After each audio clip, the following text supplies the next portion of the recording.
당대표 결과를 발표하려는 것으로 보이는데요. 자, 현장으로 다시 한번 가보겠습니다. 기존에 있었던 정책들. 아니, 김병민 비대위원 결과를 발표하라니까 저희 가서 돌직구를 하고 있어요.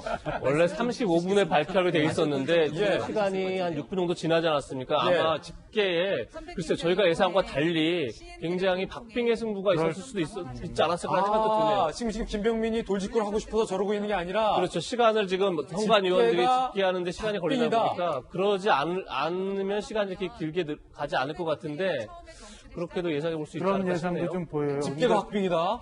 최종적으로 아직 결과가 나오기 전이라 좀 예단하기는 어렵습니다만은 이 대표 경선에서 나왔던 변화의 바람들이 최고위원 선거에서도 좀 나오는 것 같은 제가 느낌을 좀 받아요.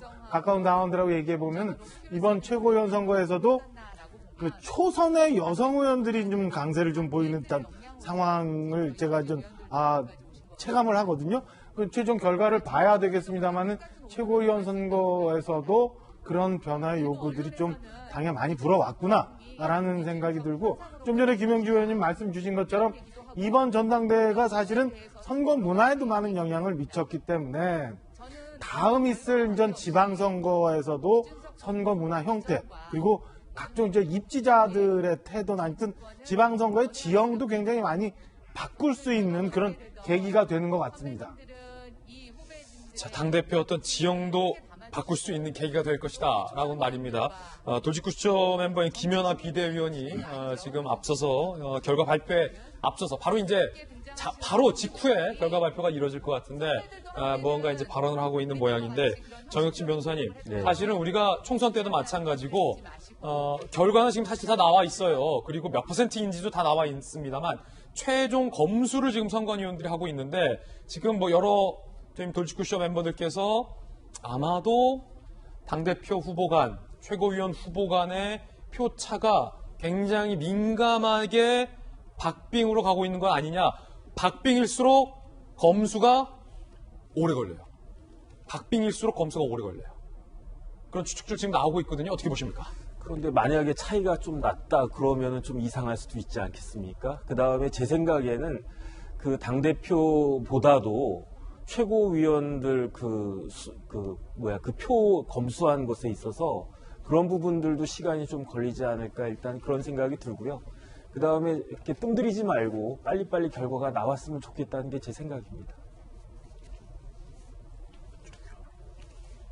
자, 역대 최고 투표율 45.36%를 기록하고 있고 이제 거의 선관위원들의 검수가 끝난 것 같습니다. 지금 현장에 있는 저희 취재원을 통해서 제가 조금 전에 직접 분위기 전달 받았는데 생방송에서 검수가 거의 끝났다라고 합니다. 당사로 다시 한번 가보겠습니다. 편협하고 옛날의 정치적 문법의 함정에 빠질 수 있는 자, 이제 요분 발언 끝나면 나올 것 같은데 조금 좀 기다려 보겠고요. 결국은 변화와 자, 사실상 공감 능력과 이재명 기자 그리고 시대 정신 이 세 가지를 선점하는 당이 간단해요. 발표는 사실 간단해요. 당대표 누구, 최고위원 누구 하고 이제 이분들 수락연설 듣고 단체 사진 찍고 끝! 아닙니까? 전당대회 이제 지금부터의 일정은 남은 게 그거죠. 결국은 결과 발표하고 나면 이제 당대표 최고위원, 청년 최고위원 당선자들이 수락연설하면서 이제 끝날 텐데 글쎄요, 이제 아직 결과 발표가 안 되는 게 왜 그런지 좀 이제 지켜봐야 될 것 같고 잠시 뒤에 발표한다니까 금방 결과가 나오지 않을까 이런 생각이 들고 지금 조금 전에 제가 국민의힘에 굉장히 많이 높아진 그 당 지지율을 봤지만 결국 이 당 지지율이라는 게 지금 국민의힘이 전당대회를 통해서 굉장히 많은 국민들의 관심을 받았고 그 컨벤션 효과 아니겠습니까? 근데 이 자체가 뭐 안정적이거나 고정된 지지율이 아닌 거죠. 어떻게 보면 기대감이 반영되어 있는 건데 기대가 높다는 건 사실 그만큼 실망도 크게 할 수 있다는 뜻입니다. 그런 점에서 새 지도부가 지금 당 안팎의 요구대로 그 혁신이라든지 쇄신이라든지 또는 공정이라든지 이런 룰을 만들어가는 과정 속에서 과연 얼마나 많은 변화의 모습을 보여줄 수 있냐 이게 숙제이기 때문에 저는 뭐 새 지도부 자체가 오히려 굉장히 높은 지지율 위에서 시작하기 때문에 더 부담감도 클 수 있다 이런 생각도 같이 듭니다. 사실은 이제 저는 결과를 알고 있습니다. 취재원을 통해서 결과를 알고 있는데 그래도 확실한 공식 발표로 듣는 것이 정도이기 때문에 결과를 아직 밝히진 않겠습니다. 국민의힘의 공식적인 발표를 통해서 우리 생방송으로 들어보도록 하겠고요. 한 가지 이제 뭐 앞서서 박빙일 수도 있다라는 가능성도 나왔지만 조금 전에 제가 취재한 바에 따르면 그렇게 박빙은 아닌 것 같아요. 어느 정도 좀 현저한 차이의 경향성을 보이는 것 같고요. 자, 김병민 비대위원이 지금 시간을 더 끌어야 되냐라고 묻고 있는데 끌지 마세요. 김병민 비대위원님 바로 발표하세요.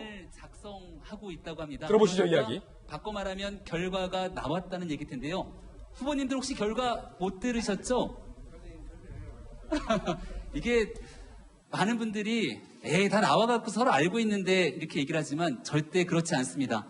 철통 보안 속에서 아마 저 안에 있는 결과들을 갖고 있을 것이고요.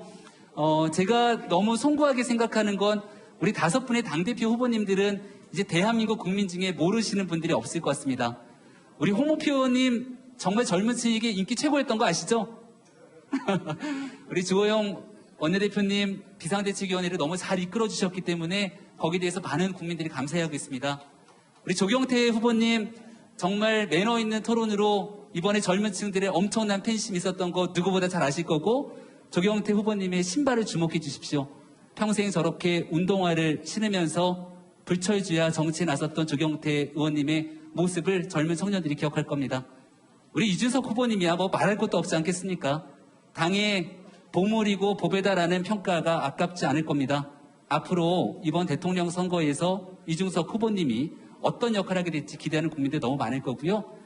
우리 당의 자랑이죠. 나경원 후보님 정말 경륜 있는 모습 그리고 사람들을 다 품어낼 수 있는 넉넉한 마음으로 그동안 우리 당을 이끌어 주셨기 때문에 이런 모든 우리 당의 후보님들께서 우리 국민들에게 더 넉넉한 마음들을 보여줘서 우리 당의 지지율이 이렇게 높아진 게 아닌가 싶습니다. 근데 제가 이 얘기를 꺼내는 이유는요. 뒤에 계신 최고위원 후보님들과 청년 최고위원 후보님들께 너무 송구하고 죄송합니다.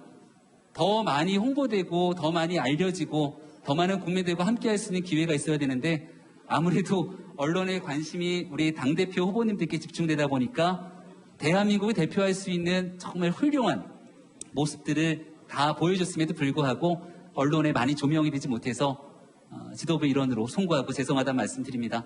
새롭게 선출될 최고위원님들 4분의 최고위원님이 선출되고요.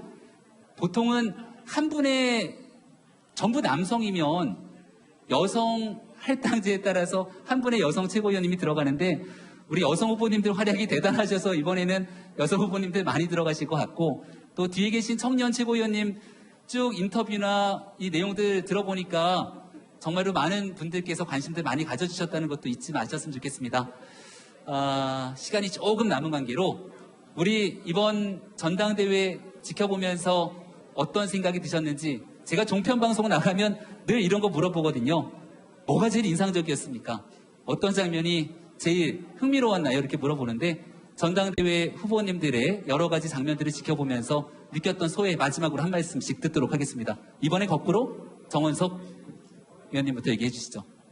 저는 우리 당에 대한 관심은 단순히 국민의힘에 대한 관심을 넘어서 정권 교체에 대한 열망의 그런 심리가 많이 우리 김병민 비대위원이 저기 가서도 방송을 하고 있어요.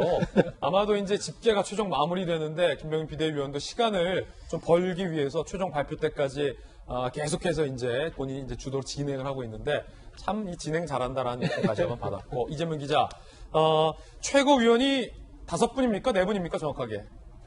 청년 최고위원 1명 되기 때문에 지금 10명의 후보가 경쟁하는 최고위원은 4명이 지금 되는 거죠. 거기에다가 새로 선출된 당대표가 지명할 수 있는 할당할 수 있는 지명직 자리가 하나 더 있다면서요. 그렇죠. 최고위원을 또 당대표가 지명하는데 당대표가 혼자 지명하는 게 아니라 최고위원들과 협의해서 진행하는데 지금까지 보통 국민의힘은 호남목 최고위원을 많이 지명을 했었습니다. 근데 글쎄요, 지금은 이제 호남 출신들도 이미 최고위원 도전을 하고 있어서 만약에 호남 출신이 되면 이제 어떤 사람을 지명할지도 관심이 가는 거고 지명이 최고뿐이 아니라 이제 사무총장이라든지 또 이번에 특히 처음 바뀐 게 국민의힘은 지금까지 원내대표와 정책위의장이 러닝메이트였습니다. 근데 지금 이번에 처음으로 정책위의장도 당대표에서 그 최고위에서 지명하게 돼 있어서 아마 새 인사를, 그러니까 그 사무총장을 포함해서 새로운 당직 인선을 보면 새 당대표의 스타일을 앞으로 어떻게 당을 끌고 가겠다는 그 리더십 스타일을 알 수 있기 때문에 당대표로서 첫 번째 과제가 바로 이제 새로운 인선 작업을 어떻게 하느냐 이 문제가 아닌가 싶습니다. 예. 과연 앞서서 토론회 과정에서도 개파 논쟁이 있었잖아요. 친박의 개파가 있다, 유승민 개파 논쟁이 있었는데 새로 선출된 당 대표가 그 최고위원회 어떤 성격의 인물을 최고위원으로 지명할지도 굉장히 좀 뉴스가 크게 될 것 같습니다. 그리고 앞서서 이제 이재명 기자 포함해서 김용주 의원 또 박정하 전 대변인이 언급했던 것처럼 새로 선출된 당 대표가 지난 토론 과정 중에서 날선 공방들, 서로에게 상처 주는 공격들을 했기 때문에 그에 관련해서 어떤 포용할 수 있는 멘트들이 나올 수 있을지 바로 수락연설을 통해서 그 부분도 함께 살펴볼 것이 관전 포인트가 될 수 있겠습니다. 관련해서 나경원, 이준석 두 후보가 눈물을 갖고도 공방을 벌였던 대목도 다시 한번 들어보시죠.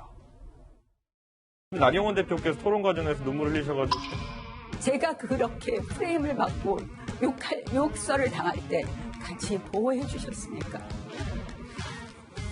이렇게까지 모욕해야 됩니까? 저는 다른 건 몰라도 진짜 이거는 너무 가혹합니다. 그것과 대비되는 경우가 있는데요. 이렇게 비교되는 것이 불쾌하고요. 나경원 대표께서는 본인의 서러움에 대해서 눈물을 흘리신 거고요. 저는 천안함 희생자들과 그리고 또 유가족들 그리고 생존 장병들에게 국가가 이렇게까지 제대로 대접하지 못하느냐에 대해 가지고 항상 분개심을 느껴왔기 때문에